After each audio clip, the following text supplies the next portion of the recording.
Hey guys, I'm Riley from Rust Now, and today I'm going to be teaching you how to make this sort of pad synth that you can hear in this track, which I haven't released yet. That's going to happen soon. It sounds kind of like this. So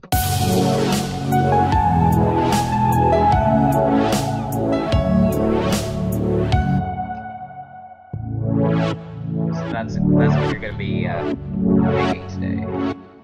Anyway, the first thing you want to do is make a combinator. I put everything in combinators just to organize it better.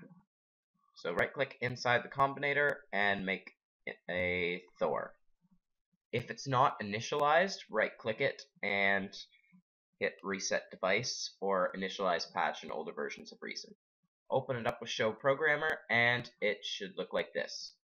At this point I'm just gonna get some notes so you can hear what it sounds like. I'm just going to copy over the chords I was using from the song you just heard.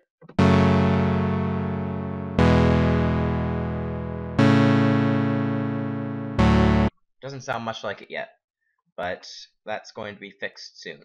Activate all three oscillators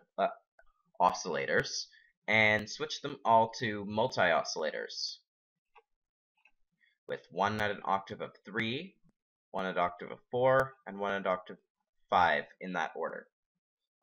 Move the mix. Actually, before I do that, let's just hear what it sounds like right now.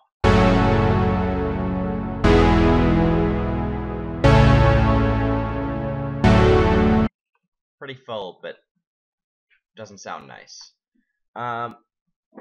Move the mixer balance to way towards 2, about way towards oscillator 2, about 2/3, I'd say.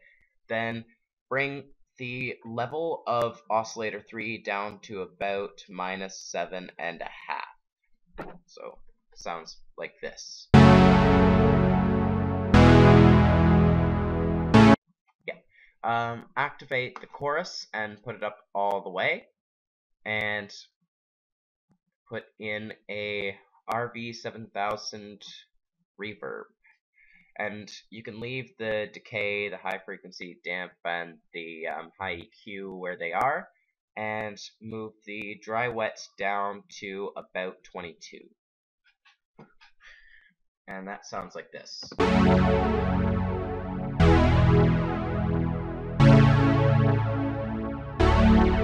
Yeah. Now, you might have noticed that it doesn't really sound much like the other patch yet. I mean, it's a pretty simple patch, and that's most of what's there, but what really makes this patch is the automation. If you look at the version of the patch I used in here, you can see that there is a green box around the filter frequency.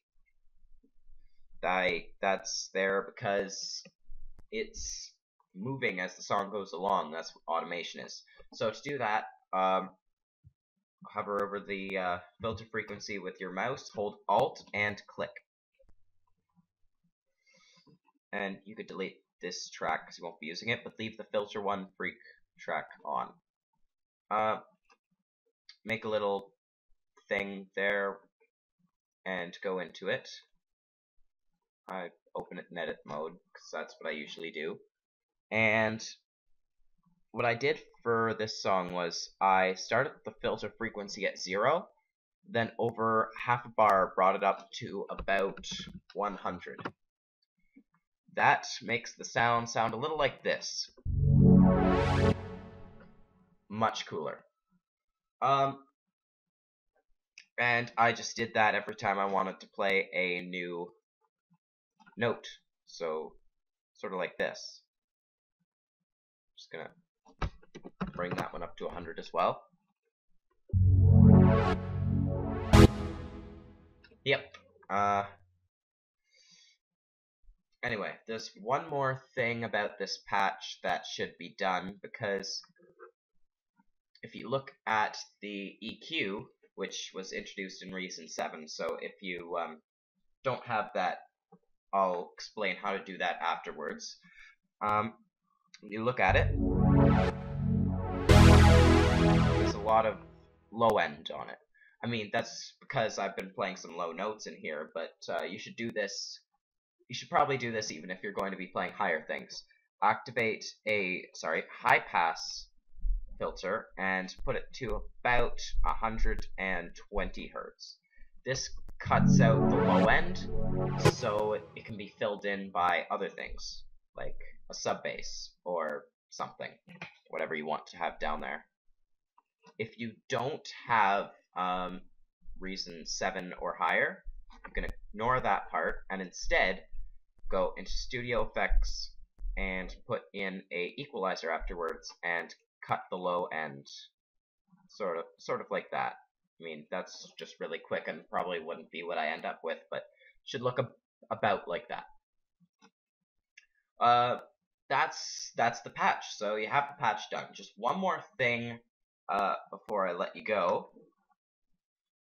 When you have it so that the notes, well, the frequency filters are going, oh, that should be at 0, are going straight down from one to another with no time in between, you'll get a sort of pop sound.